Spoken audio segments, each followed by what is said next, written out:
జీవపు మాటలు సజీవపు మాటలు నీ బ్రతుకును మార్చి దేవుని మాటలు.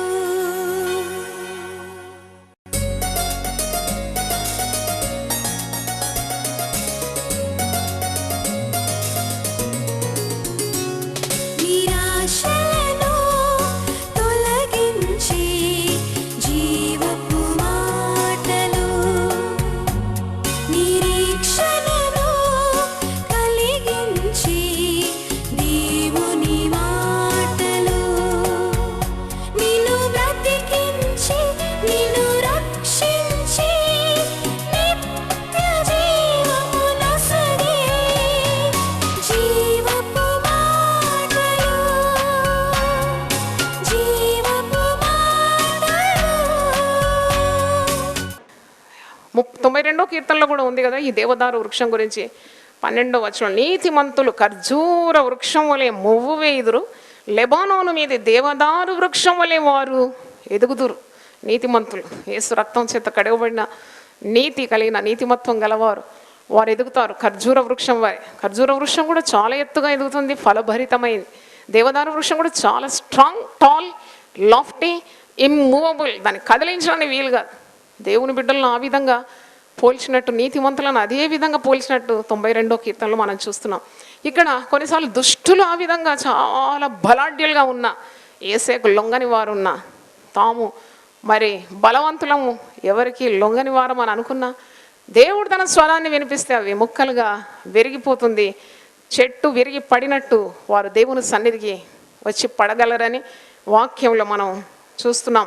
6వ వచనం చూడండి, దూడ వలె అవి గంతులు వేయినట్లు ఆయన చేయను, లెబానోనును షిరియోనును గురుపోతు పిల్లల వలె గంతులు వేయినట్లు ఆయన చేయను. లెబానోను షిరియోను అంటే అది పర్వతాల పేర్లు రెండు. మరి లెబానోనును షిరియోనును అంటే మౌంట్ హెర్మన్. ఈ పర్వతాలు మరి ఇశ్రాయేలు ప్రదేశంలో ఉన్న ఈ పర్వతాలు అంటే మరి దావీదు వివరిస్తున్నప్పుడు ఆయన చూసినవి ఆయన వివరిస్తున్నాడు.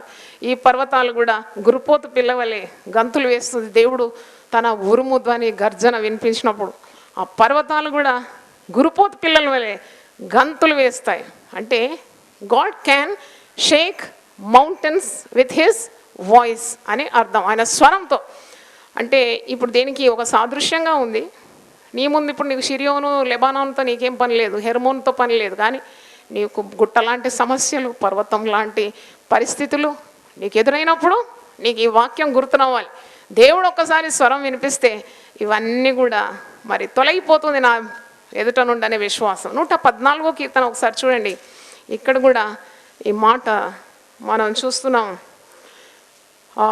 3వ వచనం నుండి, సముద్రము దాన్ని చూచి పారిపోయాను, యొర్దాను నది వెనుకకు మళ్ళాను, కొండలు పొటేళ్ల వలెను గుట్టలు గొర్రెపిల్లల వలెను గంతులు వేశాను. సముద్రమా నీవు పారిపోవటకు నీకేమీ తటస్థించినది? యొర్దాను నీ వెనుకకు మళ్ళటకు నీకేమీ తటస్థించినది? కొండలారా మీరు పొటేళ్ల వలెను, గుట్టలారా మీరు గొర్రెపిల్లల వలెను గంతులు వేయటకు మీకేమీ సంభవించినది? ఏమి సంభవించింది? వారు దేవుని స్వరం విన్నారని మనకు అర్థమవుతుంది. అంటే దేవుడు గర్జించినప్పుడు ఇవన్నీ కూడా వెనుకకు మళ్ళీపోతుంది. సముద్రము వెనుకకు మళ్ళుతుంది, యోర్ధాను వెనుకకు మళ్ళుతుంది, కొండలు గుట్టలు పొటేళ్ల వలె గొర్రెపిల్లల వలె గంతులు వేస్తుంది. అంటే సమస్యని ఎదుటి నుండి పారిపోతుందని అర్థం. భూమి ప్రభు సన్నిధిని, యాకోబు దేవుని సన్నిధిని వణుకోను అంటే ఆయన స్వరము మహత్యము ప్రభావం గల ఆయన స్వరానికి భూమి వణికిపోతుందంట. కానీ మనిషి ఎందుకు వణకడని మనకు అనిపిస్తుంది. కొందరు చాలా వణకకుండా చాలా గంభీరంగా దేవుని మాటకు కదలకుండా ఉంటారు. కానీ దేవుని స్వరానికి మీరు వణకాలని వాక్యంలో ఉంది. యెషయా 66 మొదటి 2 వచనాల్లో ఉంది కదా, ఎవడు దీనుడై నా మాట విని వణకుచుండునో వానినే నేను దృష్టిస్తున్నాను. నువ్వు వణకాలి. దేవుని మాట అంటే నీకు భయం పుట్టించాలి. అంటే అంతగా నువ్వు గౌరవించాలి, నువ్వు పూజించాలి, స్తుతించాలి, ఆరాధించాలి అని అర్థం. 8వ వచనం చూడండి, ఆయన బండను నీటి మడుగ్గాను చెకుముకి రాతి బండను నీటి ఊటలుగాను చేయవాడు. మనం కఠినమైన వ్యక్తుల కొరకు ప్రార్థన విజ్ఞాపన చేసినప్పుడు ఇలాంటి వాగ్దానాలు ఎత్తిపట్టి ప్రార్థించాలి. దేవా, ఆనాడు మోషే సెలవిచ్చినావు, ఆ బండతో నువ్వు మాట్లాడు, ఆ బండ నీకు నీళ్లను ఇస్తుంది. హల్లెలూయా గట్టి చెప్దామా? బండతో మాట్లాడు అంటే ఆ మోషే నోటి నుండి వచ్చింది దేవుని స్వరమే కదా, దేవుని దాసుడు, ఆ దైవ స్వరాన్ని కలిగిన వాడు. నీ నోట నా మాటలు ఉంచేదని అంటే అది ఎవరి స్వరం అయిపోతుంది? దేవుని స్వరం. ఈరోజు మీరు ఈ వర్తమానం వింటున్నారంటే అది ఒక మానవురాలి స్వరం కాదు, అది ఎవరు మాట్లాడితేనే మాట్లాడతాం మేము. దేవుడు మాట్లాడాలి కదా, దేవుని స్వరం వింటాం. అందుకే మోషేతో అంటున్నాడు దేవుడు, నీళ్లు లేదని ప్రజలందరూ అల్లాడిపోతుంటే, సణుగుతూ గొణుగుతుంటే, మోషే నువ్వు బండతో మాట్లాడు, ఆ బండ నీకు నీళ్లను ఇస్తుంది. మోషే మానవుడు కాబట్టి మాట్లాడమంటే 2 సార్లు కొట్టినాడు. కానీ దేవుడు నమ్మదగిన వాడు కాబట్టి ఆజ్ఞను అతిక్రమించిన మన్నించి నీళ్ళని ఇచ్చినాడు. ప్రజలందరి ముందు మరి దేవుని అనుమానించిన మోషేను సన్మానించినాడు దేవుడు. దేవునికి స్తోత్రం. హల్లెలూయా ఒకసారి చెప్దామా? నీళ్ళు వచ్చిందట ఊటలుగా, ప్రజలందరూ లక్షలాది ప్రజలు నీళ్లు త్రాగినారు. 8వ వచనంలో 114 8వ వచనంలో బండను ఆయన నీటి మడుగ్గా చేస్తాడు. హల్లెలూయా. బండ లాంటి వ్యక్తులు ఎవరైనా ఉన్నారా? దేవా నీ స్వరము వారికి వినిపించు, ఆ బండను నువ్వు నీటి మడుగ్గా చెయ్యి. కఠినాత్ములు ఉన్నారా? ఏసు అవసరం లేదని అంటున్నారా? అట్టి వారి కొరకు ప్రార్థించాడు. దేవా ఈ బండతో నువ్వు మాట్లాడిన ఆయన నేను మాట్లాడినప్పుడు నీ స్వరం నాలో నుండి విడుదల కావాలి. ఆ బండను నువ్వు నీటి ఊటగా చేయండి. చెక్కుముకి రాతి బండను నీటి ఊటలుగా ఆయన చేయవాడు. చెక్కుముకి రాతి అంటే ఫ్లింట్ అనమాట, ఇంగ్లీష్లో ఫ్లింట్ అంటారు. ఈ రాయి గీసుకుంటూ ఊర్లలో ఉంటుంది. ఈ రాయి గీస్తే ఏమొస్తుంది తెలుసా? నిప్పు వస్తుంది. దాంట్లో దూది పెట్టి నిప్పు వారు మరి ఉద్భవించుకుంటారు, తయారు చేస్తారు. నిప్పు కావాలంటే పూర్వకాలంలో రాయి గీసేది అనమాట, అప్పుడు నిప్పు వచ్చేది, చెక్కుముకి రాయి. కానీ ఈ చెక్కుముకి రాయితి నుండి కూడా దేవుడు ఏమిస్తాడంట? నిప్పు కాదంట, ఏమిస్తాడు? నీటి ఊటలను దయచేవాడు. చప్పట్లు కొట్టి దేవుని స్తుతించండి. హల్లెలూయా. బండను నీటి మడుగ్గా చేస్తాను, చెక్కుముకి రాతి బండను నేను నీటి ఊటలుగా చేస్తాను. అంతటి ప్రభావం మహత్యములు గల గంభీరమైన దేవుని మనం ఆరాధిస్తున్నామని మనము తెలుసుకోవాలి. అందుకే లెబానోను షిరియోను గురుపోతు పిల్లవలే నీ ఎదుట నుండి గంతులు వేస్తుంది, వెళ్ళిపోతుంది. నీ సమస్యలకు ఒక పరిష్కారం ఉంటుంది, నువ్వు భయపడకూడదు. 6వ వచనం 7వ వచనం చూడండి. యెహోవా స్వరము అగ్ని జ్వాలలను ప్రజ్వలింపజేయుచున్నది. హల్లెలూయా. 1000 నామాల్లో మొదటి నామం ఏంటి? దహించు అగ్ని. అది ఎంత ఇష్టమో నాకు. ఆసారి క్యాలెండర్లో కూడా అగ్ని పటాన్ని పెట్టినాం, ఎందుకంటే దేవుడు అగ్ని రూపంలో మాట్లాడినాడు. పొద మండుతుంది కదా, ఏలైనగా మన దేవుడు దహించు అగ్ని అయి ఉన్నాడు. ఆ పొద అయితే దహించబడలేదు, ఆయన దహిస్తాడు, దహించకుండా కూడా కాపాడుతాడు. గొప్ప దేవుడు. మరి ఈరోజు ఎవరో నాకు ఫోన్లో చెప్పినారమ్మా, లంగ్స్ అంతా పాడైంది, టీబీ క్రిములు అంత నిండైపోయింది, నేను బ్రతకనని డాక్టర్స్ అంటున్నారంటే నేను ఫోన్లో చెప్పినాను, నువ్వేం భయపడకు, మన దేవుడు ఏమై ఉన్నాడు? దహించు అగ్ని అయి ఉన్నాడు. ఆయన క్రిములన్నీ ఆయన సెలవిస్తే చాలా అవన్నీ కూడా ఏమైపోతుంది? కాలిపోతుంది, భస్మం అయిపోతుంది. మన స్టాఫ్లో థియోఫిలా అనే అమ్మాయి మరి పాపను కన్న తర్వాత హై టీబీ వచ్చేసింది అనమాట. లంగ్స్ అన్నీ మూసుకుపోయింది, స్వరం రావడం లేదు. అయితే డాక్టర్స్ మందులు ఇస్తున్నారు కానీ ఆ మందులేమీ ఆమె మీద పనిచేయడం లేదు. ఆమె ఏడ్చుకుంటూ వచ్చింది, శ్వాసం లేదనమాట. టీబీ క్రిములు నిండిపోయింది అంతా, లంగ్స్ అంతా, ఊపిరితిత్తులు అంతా నిండిపోయింది. ఆ మాట రావడం లేదు, తిండి మింగడం లేదు. అప్పుడు నేను అన్నాను, బిడ్డ ఏం భయపడదు, దహించు అగ్ని అనే నామంతో నేను ఇప్పుడు ప్రార్థన చేస్తాను, వెంటనే ప్రభు నీకు మార్గం అయిపోతాడు, నీ ఊపిరితిత్తులు అన్నీ క్లియర్ అయిపోతుందని చెప్పినాను. ప్రార్థన చేయగానే విడుదలైందండి. దేవునికి స్తోత్రం. విడుదలైంది, ఆమె ఒక స్వస్థత కలిగింది. 1000 సార్లు దహించు అగ్ని అనే నామం రాసింది. డాక్టర్స్ చెప్పినారు క్లియర్, లంగ్స్ ఆర్ క్లియర్ అనే రిపోర్ట్ ఇచ్చినారు. దేవుని స్తోత్రం. ఎంత గొప్ప దేవుని మనం ఆరాధిస్తున్నాము, ఎంత గొప్ప దేవుని మనం సేవిస్తున్నాం. What a mighty God we worship, what a mighty God we serve. ఆయన ఆరాధిస్తున్నాం, ఆయన సేవిస్తున్నాం అంటే ఆయన అంత గొప్ప దేవుడు. యెహోవా స్వరము అగ్ని జ్వాలలను ప్రజ్వలింపజే. దేవుని సేవకులంటే అగ్ని జ్వాలల వంటి వారని వాక్యంలో ఉంది. నా సేవకులు అగ్ని జ్వాలల వంటి వారు. ఎక్కడ పోయినా అగ్ని ఏమవుతుందంటే అంటుకుంటుంది కదా, ఫైర్ ఆల్వేస్ స్ప్రెడ్స్. అగ్ని జ్వాలల వల్లే మనల్ని వాడుకుంటాడు, విశ్వాసులను కూడా వాడుకుంటాడు. మీరు ఎక్కడైనా నోరు తెరిచి దేవుని మహత్వం గురించి వర్ణించినప్పుడు అక్కడున్న చీకటి కార్యాలన్నీ కూడా నశించిపోతుంది. రోగం ఉంటే తొలగిపోతుంది. గుట్టల్లాగా, పర్వతాల్లాగా అవన్నీ గంతులు వేసి నీ ముందు నుండి పారిపోతుంది. సముద్రం అయితే వెనుకకు మళ్ళీపోతుంది. యోర్దాను కూడా ఏమవుతుందంట, వెనుకకు వెళ్ళిపోతుందంట. అంత శక్తి గల దేవుని స్వరము కొరకు నువ్వు అడగాలి. 8వ వచనం, యెహోవా స్వరము అరణ్యమును కదిలించును. ఒక్కసారి ఆ మెరుపులు, ఆ ఉరుములు ఆకాశం నుండి కలగగానే అరణ్యం అంతా వణికిపోతుంది కదా. ఎప్పుడైనా మరి మీరు వర్షం బాగా పడుతుంది, నువ్వు పండుకొని ఉన్నావు రాత్రి, కొన్నిసార్లు ఈ అనుభవం ఉంటుంది మనకు. పెద్ద పెద్ద శబ్దాలు, ఉరుములు, ఆ తలుపులు కిటికీలన్నీ కదులుతున్నాయి, పెద్ద వర్షము, ఆ మెరుపులకు నిద్ర కూడా పట్టకుండా, అబ్బో దేవా ఏదైనా తప్పు చేసి నన్ను క్షమించు అని ఇలా ప్రార్థన చేస్తారు. అందరూ చెప్తారమ్మా, నిన్న అయితే చాలా భయపడినా, నా ఉరుములు మెరుపులకు భయపడి, మన తప్పులు ఉంటే క్షమించు, మన్నించు, నీ కోపం తగ్గించని ప్రార్థన చేస్తాం. అంటే ఆయనకు ఒక్కసారి ఆయన ఉరిమినాడంటే దేవుడు, అంటే ప్రకృతిలో ఉన్నవన్నీ కూడా కదులుతుంది, అరణ్యం కూడా కదిలిపోతున్నది ఆయన స్వరానికి. యెహోవా కాదేశు అరణ్యం కదిలించును.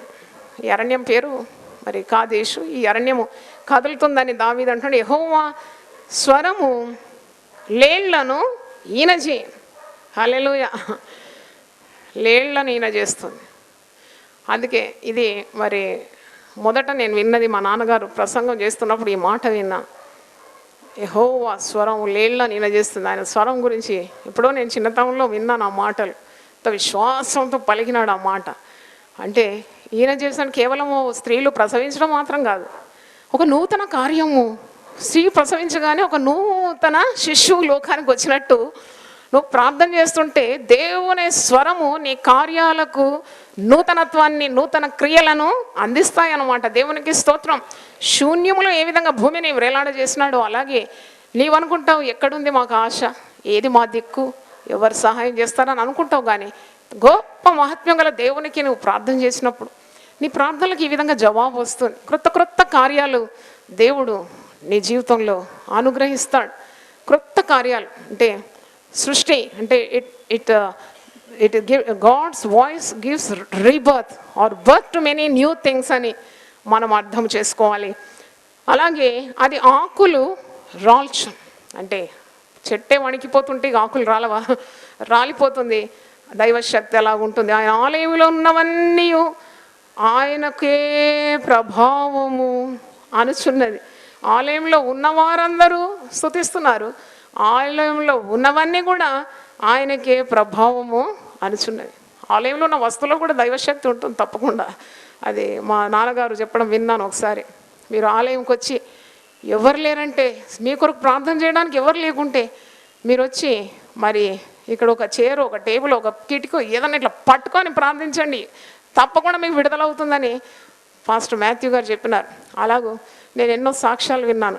ఎవరు లేకుండారు ఇక్కడ మా కొరకు ప్రార్థన చేయడానికి, కానీ మేము వచ్చి పుల్పిట్ దగ్గర మోకరించి ఇట్లా పుల్పిట్ పట్టుకొని ప్రార్థించినామమ్మా, మా సమస్యలు తీరిపోయిందని చైర్ పట్టుకొని ప్రార్థించినాం. అంటే ఆలయంలో ఉన్న వాటికి కూడా దేవుడు అలాంటి మహిమనిస్తున్నట్టు ఆలయంలో ఉన్నవన్నీ కూడా ఆయనకే ప్రభావం అని అనుచున్నాయి. హల్లెలూయా చెప్పండి ఒకసారి. హల్లెలూయా. యెహోవా ప్రళయ జలముల మీద ఆసీనుడాయను. యెహోవా నిత్యము రాజుగా ఆసీనుడాయను.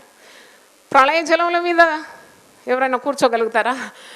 పారుతున్న మరి ఇలాగ వడిగా అటు ఇటు తరంగాలతో ఉన్న సముద్రం మీద కూర్చోవడానికి మనకేం శక్తి లేదు, కానీ దేవుడు కూర్చుంటాడు. మనకు వీలు కానివన్నీ కూడా దేవునికి వీలవుతుంది. ఆయన ప్రళయ జనముల మీద ఆసీనుడై ఉంటాడు. 24వ కీర్తనలో ఒక మంచి మాట చూడండి, 2వ వచనం. ఆయన సముద్రముల మీద దానికి పునాది వేశాను. 1వ వచనంలో భూమియు దాని సంపూర్ణతయు లోకమును దాని నివాసులను యెహోవావే కదా.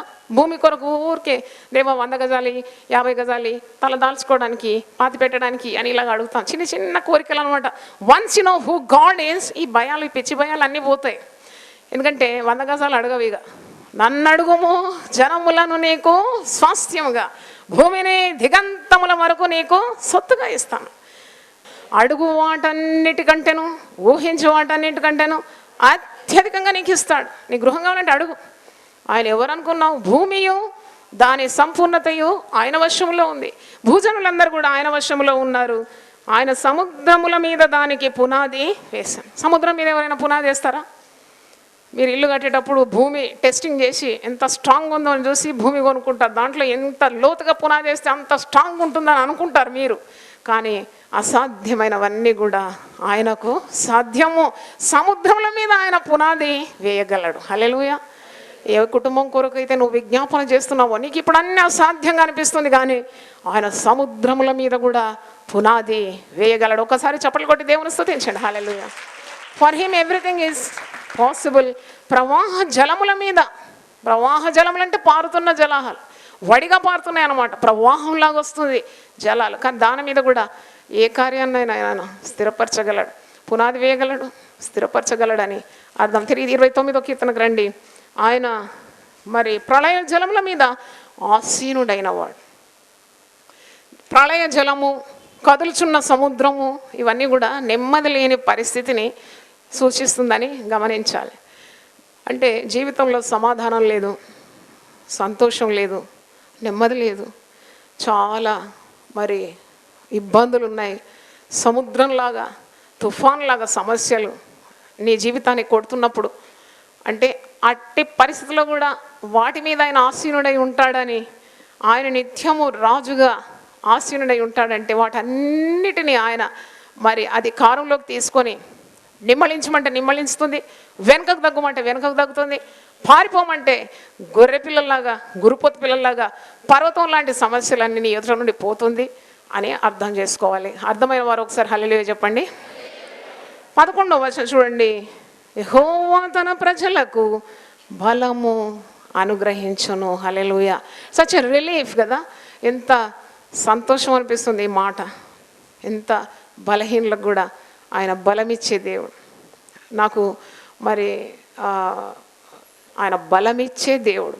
ఆయన వలన బలము పొందువారు ధన్యులై ఉన్నారు. చప్పట్లు కొట్టి దేవుని స్తుతించు. బలహీన సమయములో నీ బలము ప్రసాదించుము. బలహీన సమయములో నీ బలము ప్రసాదించుము. నా హృదయములో ప్రవహింపజేయుమయ్యా. నా హృదయములో హల్లెలూయా. ఉదయకాలము ఒక వాక్యం చదివిన, బలము తనదని దేవుడు సెలవిస్తున్నాడట. Strength always belongs to God. నువ్వేదో విటమిన్ ఫుడ్లు లేకుంటే చేపలు, మటను, చికెన్ తిన్నందుకు నీకేదో బలం వచ్చినట్టు కాదు. బలం రావాలంటే ఆయన దగ్గర నుండి రావాలి. దేవునికి స్తోత్రం. ఆయన పేరు బలవంతుడైన దేవుడు. ఆయన రాజులకు బలం ఇస్తాడు, ఆయన అభిషక్తులకు అధిక బలం ఇస్తాడంట. దేవునికి స్తోత్రం. మరి దైవ కార్యాలు చేయాలంటే ఎంత బలం కావాలి? మీ ఇల్లు నడిపించడానికి ఎన్ని తంటాలు పడుతున్నారు? మరి సంఘం నడిపించాలంటే ఎంత అభిషేకం కావాలి, ఎంత బలం కావాలి? ఆ బలము పుంజుకోవాలి, బలంతో దేవుని పనులు చేయాలి. సంసోనుకు ఎంత బలం ఉండినందుకు 300 నక్కలు పట్టుకున్నాడట. 300 నక్కలు పట్టుకొని తోక తట్టు తోక కలిపి 150 జతలు చేసినాడు అన్నమాట. అసలు నక్కను పట్టుకోవడమే ఎంత కష్టం. ఒక కోడి పిల్లని పట్టుకోవడానికి ప్రయత్నించినారు ఎప్పుడన్నా? ఎంత ఉరుకుతారు, ఎంత ఉరుకుతారు, ఎంత ఉరుకుతారు. కుక్క పిల్లని పట్టుకోవాలి, ఎంత ఉరుకుతారు. అలాంటిది ఎంత అభిషేకం ఉంటే సంసోను 300 నక్కలను పట్టుకున్నాడు. పట్టుకోవడం మాత్రం కాదు, 2 నక్కలను తోకలు తట్టు తోక తిప్పి ఏం చేసినాడట? కట్టేసినాడట. ఆ తోకకు దివిటి తగిలించినాడంట. అవన్నీ ఒకే డైరెక్షన్లో పరిగెత్తిపోయి శత్రువుల, ఫిలిస్తీన్ల చేను ఏం చేసిందట? కాల్చేసిందట. ఎంత విజయం చూడండి అభిషేకంలో. దేవునికి స్తోత్రం. హల్లెలూయా. అనేక అసాధ్యమైన కార్యాలు దేవుడు తన స్వరము చేత, తన ప్రసన్నత చేత, తన సన్నిధి చేత ఆయన చేయగలడని, ఆయన బలం ఇవ్వగలడని నువ్వు నమ్మాలి. అందుకే పౌలు అంటున్నాడు, నన్ను బలపరచు అని యందు నేను సమస్తము చేయగలను. హల్లెలూయా. నేనేమై ఉన్నానో కేవలము దేవుని యొక్క కృపయే ఉన్నది. ఎందుకంటే నా బలంతో నేను చేయలేదు. నన్ను బలపరచు అని యందు నేను సమస్తము చేయగలిగినాను. ఈరోజు బలహీనమైన వారితో దేవుడు మాట్లాడుతున్నాడు. కొందరు శారీరకంగా బాగానే ఉంటారు, బలాఢ్యంగా ఉంటారు, కానీ చిన్న కోడిపిల్ల మనసు అన్నమాట. అది ఇంతెత్తు, ఇంత లావు, ఇంత విగ్రహంలాగా ఉన్నా, ఇంత బలం ఉన్నా గుండెకు ఏం లేదు, బలం లేదు. ఏదైనా ఒక దుర్వార్త రాగానే వెంటనే ఫెయింట్ అవుతారట, కొలాప్స్ అయిపోతారట. అయ్యో, కొందరు బలహీనంగా కనబడినా అంతరంగ పురుషుడు ఎలాగున్నాడు, బలం పుంజుకొని ఉన్నాడు కాబట్టి వారిని చక్కగా నిలబడగలుగుతున్నారు. ఈ శారీర దౌర్బల్యం వలన వారికి ఏ హాని రావడం లేదు. అంటే నీలో ప్రభు ఉన్నాడని, నీ అంతరంగ పురుషుడు దినదినము నూతనత్వం పొందాలి, బలాభివృద్ధి పొందాలని నీవు మరి అలాగూ ఆశించాలి. బలము మరి నీకు చాలా మానసికంగా బలం కావాలి, శారీరకంగా బలం కావాలి. ఆయన శరీరానికి రక్షకుడు, ఆత్మకు కూడా రక్షకుడై ఉన్నాడు. ఆయన పునరుద్ధాన బలం ఇవ్వాలని ప్రార్థన చేస్తాను నేను ఎప్పుడు. దేవా, మృతుల్లో నుండి లేపిన వాని శక్తి మాకు కావాలి. అవును, అట్టి శక్తిని దేవుడు మనకిస్తాడు. చావును గెలిచినవాడు, మరణాన్ని గెలిచినవాడు, సాతాన్ని గెలిచినవాడు. అట్టి పునరుద్ధాన బలము దేవుడు మనకు అనుగ్రహిస్తాడు. ఆయన శక్తి ఇచ్చే దేవుడు. సొమ్మసిల్లిన వారికి ఆయన శక్తిని ఇస్తాడు. మరి తొట్టిల్లు వారికి ఆయన బలము ధరింపజేస్తాడు. బాలురు అలసిపోతారంట, తొట్టిల్తారంట, కానీ యెహోవా కొరకు ఎదురు చూచువారు నూతన బలం అని పొందుతారు. దేవునికి స్తోత్రం, హల్లెలూయా. కనుక ఈ బలము కావాలని ప్రార్థన చేయాలి. మరి వార్ధక్యం వస్తున్న కొలది బలహీనలైపోతాం. కానీ పరిశుద్ధ గ్రంథంలో ఉంది, కాలేబు యెహోషువలు అంటారు ఒక మాట, మేము ఆరంభ దినాల్లో మాకు ఎంత బలం ఉండిందో నేటి వరకు కూడా, అంటే 40 సంవత్సరాల అరణ్య యాత్రలో కూడా, అది అయిన తర్వాత కూడా నేటి వరకు కూడా మాకేమున్నది, అంత బలము ఉన్నది. పొందుకోవాలి అలాంటి బలాన్ని విశ్వాసం ద్వారా దేవుని సన్నిధిలో కనిపెట్టి.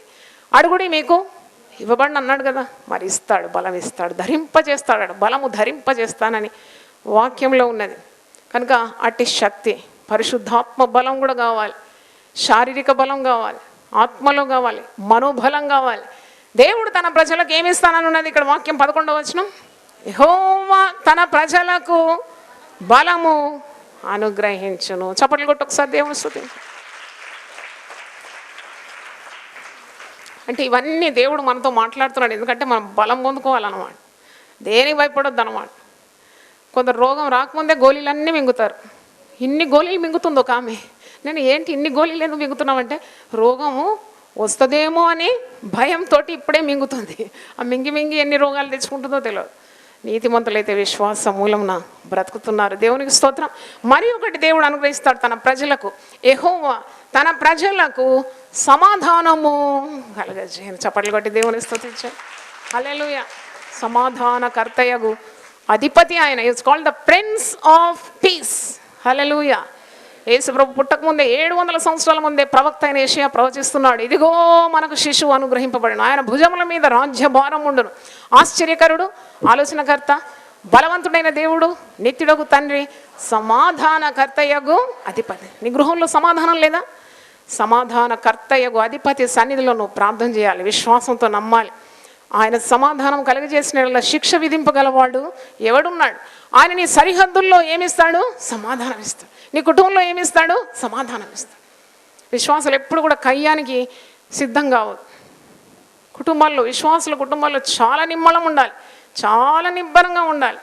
సాధువైనట్టు, మృదువైనట్టు అక్షయ అలంకారాన్ని ఏం చేయాలి? ధరించుకోవాలి. అప్పుడే నీ ప్రార్థనలకు దేవుడు జవాబిస్తాడు. నువ్వెవరు, నేనెవరు, నువ్వంతైతే నేనింత, నీ తడాక నేను చూపెడతా అంటే నరుని కోపము దేవుని నీతిని నెరవేర్చు. అందుకే కుటుంబాలు విడిపోతున్నాయి కదా. కొద్దిగా తగ్గించుకొని కొద్దిగా అనుకోతో దేవుని సహాయం కోరితే దేవుడే అన్ని కార్యాలు నీ పక్షాన్ని ఇస్తాడు. బలం ఇస్తాడంట, సమాధానం ఇస్తాడంట. కొందరికి బలం ఉంటే సమాధానం ఉండదు, సమాధానం ఉంటే బలం ఉండదు. కానీ ఈ 2 ఇస్తానన్నాడు కదా. ఈ 2 ఆశీర్వాదాలు కూడా విశ్వాసులు పొందుకోవాలి. దేవా నాకు బలం దయచే, దేవా నాకు సమాధానం కూడా దయచే. దేవునికి స్తోత్రం. దేవుడు సంపూర్ణమైన సమాధానంతో మనల్ని నింపునుగాక. దేవునికి స్తోత్రం. మనం తలలు వంచి ప్రార్థన చేసుకుందాం. ప్రభువా నీ పరిశుద్ధ నామమునకు స్తోత్రం. మాతో మాట్లాడినావు, ఈ దినమంతా మాతో మాట్లాడినావు, నీ స్వరాన్ని మాకు వినిపించినావు నాయన. నీ స్వరం యొక్క మహత్యాన్ని ఈ ఆదివారం సాయంకాలపు సమయంలో మేము ధ్యానించినాం. ఉదయకాలము భక్తులతో నువ్వు మాట్లాడిన రెండు మార్లు భక్తులతో మాట్లాడిన మాటలు మేము ధ్యానించినాం. నీ స్వరము ఎంత మధురమైంది, నీ ముఖము మనోహరమని వాక్యంలో ప్రియుడు సెలవిచ్చిన మాట జ్ఞాపకం చేసుకుంటున్నాం. తండ్రి, నీ స్వరమే వింటున్నాం, మా స్వరమును వినాలని ఆశిస్తున్నాం. అవును ప్రభువా, నీ స్వరం మేము ఎప్పుడైతే విధేయులు అవుతామో మా స్వరాన్ని కూడా వాళ్ళకిస్తావు. తండ్రి, నీకు స్తోత్రం. నీ స్వరము అనుక్షణము నడిపిస్తుంది కనుక నీకు స్తోత్రం చెల్లిస్తున్నాను. నీ స్వరం యొక్క మహాత్మ్యాన్ని 29వ కీర్తనలో మేము ధ్యానించినాం. ఆ మాటలన్నీ కూడా విన్న ప్రతి వారి హృదయంలో మీరు ముద్రించమని, అసాధ్యమైనవన్నీ కూడా నువ్వు మా పట్ల సాధ్యము చేస్తావని, బండను నీటి ముడుగ్గా చేస్తాను, చేకుముకి రాతి బండను నీటి ఊటలుగా చేస్తానన్నావు. యెహోవా స్వరము కాదేశు అరణ్యమును కదిలించునని, ఓ ప్రళయమును గద్దిస్తుందని, లేళ్లను ఈన చేస్తుందని, కొండలు కూడా పారిపోతుందని, నీ స్వర గర్జనకు ప్రభువా మరి అసాధ్యమంటూ ఏది లేదని, యెహోవా ఆశ్చర్యకరంగా ఉరుము ధ్వని చేయను, గ్రహింపలేని గొప్ప కార్యములను ఆయన చేయనని వాగ్దానంతో మేము వెళ్తున్నాము. యెహోవా తన ప్రజలకు బలం అనుగ్రహిస్తాడని, సమాధానం అనుగ్రహించి వారిని ఆశీర్వదిస్తాడని వాగ్దానం పొందుకొని మేము వెళ్తున్నాం. నైనా ప్రతి కుటుంబంలో నీ సమాధానము, నీ బలము, నీ శక్తి వారికి దయచేయమని ప్రార్థిస్తూ, టీవీ ద్వారా దేవుని వాక్యం వింటున్న ప్రతి ఒక్కరిని కూడా మీరు తాకుమని, ముట్టుమని, దీవించుమని యేసు పరిశుద్ధ నామములో అడిగి వేడుకుంటున్నాను తండ్రి. ఆమేన్. తండ్రి అయిన దేవుని ప్రేమ, యేసు క్రీస్తు కృప, పరిశుద్ధాత్మ సహవాసం మనందరికీ సదాకాలము తోడుగా ఉండునుగాక. ఆమేన్. హల్లెలూయా.